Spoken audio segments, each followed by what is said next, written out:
a thought. Someone last night became 232.1 million rand richer from one ticket in the Powerball. So don't know who you are, and my advice to you is don't come out, because you'll find friends in places you didn't even know. And as for your family, it's going to grow very big at an exponential rate.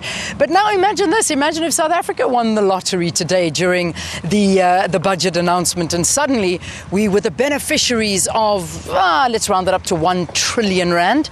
Will that help us get out of the trouble that we're in? I'm not sure, but perhaps my analysts can shed some light on this. I wish life was that easy, but it's really, really not, is it? When we come to getting money, buying tickets and winning the lottery, I don't know if there's that much money to play around with. Well, Bernard Sachs is here with us to talk about that fine balancing act of Budget 2019. Of course, a tax expert. Thanks so much for talking to us. Thank you very much, Leanne. Good morning to you and good morning to your viewers. So if you had to sort of give a number that Tito Mboweni would have to win, to play with, to try and get South Africa out of the trouble that we find ourselves in now, particularly with SOEs, how much money are we talking about? How much would we need to win as a country? Well, you mentioned a figure of 1 trillion, yeah. and that's probably the upper end of what he would need, but it gives an indication that that's approximately 1 year's worth of tax income, and it's not something that's easily going to be obtained by the minister. We've seen figures of just in this past week of 20 odd billion required at SAA, figures of 100 plus billion required at Eskom, and we haven't heard about the other SOEs, and perhaps we haven't even heard of the full extent of the rot at Eskom, and so the figures could well be much larger. Then we have areas such as sort of on the want list or the wish list of improvement to infrastructure. We're desperately in need of improving the infrastructure. We want to introduce a national health insurance scheme, and all of these wishes are expensive, and so perhaps 1 trillion is not even enough to get the ball rolling, but it would certainly be an enormous help. Yeah, it would be a nice ticket and a nice help, but it's not going to happen. It's not happening. So, I mean, let's see what you think he has got to play with. I mean, because we are seeing that it's possible that our tax collections are down around 10%. That's what our previous guest was saying, and as well as a lot of people expecting that the pocket that he has to play with is smaller. Yeah, and I agree with that. The past several years have seen increases in tax rates on individual income tax rates. Last year we saw an increase in the VAT rate. What he also did last year was he allowed a significant amount of what's called bracket creep, where the tax brackets aren't adjusted for inflation, which means that when a person receives an increase in salary, that increase in salary goes disproportionately to tax and not to their pocket.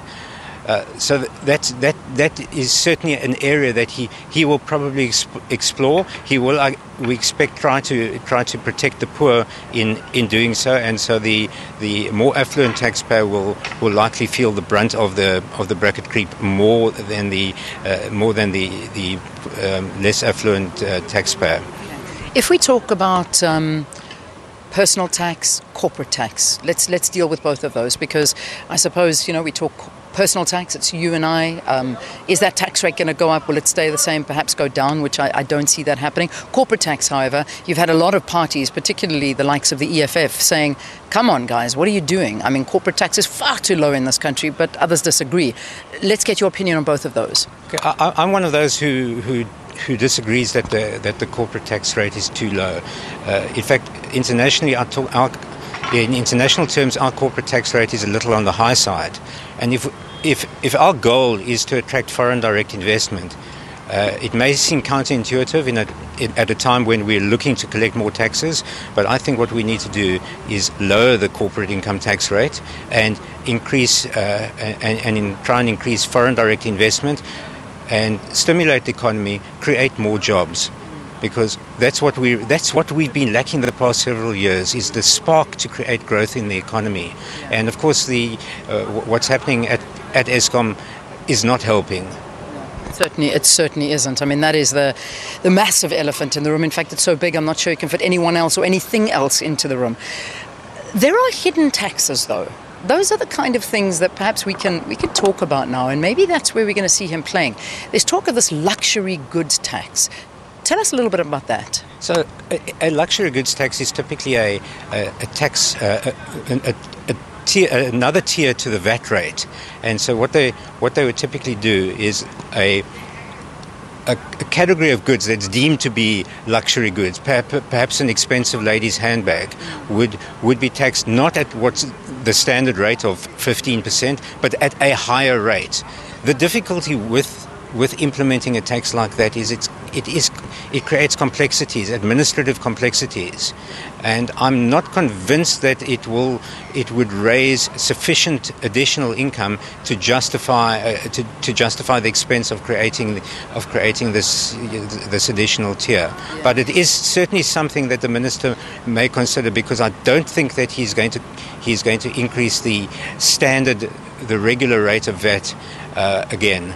No, we can only hope so. I think there will be a revolt second to none, even though my previous guest was saying at the time when they did increase VAT, they should have gone up by 2 percentage points, because that would have helped a bit. But I don't want to go there. The thought of it just is difficult, and I can only imagine how South Africans react.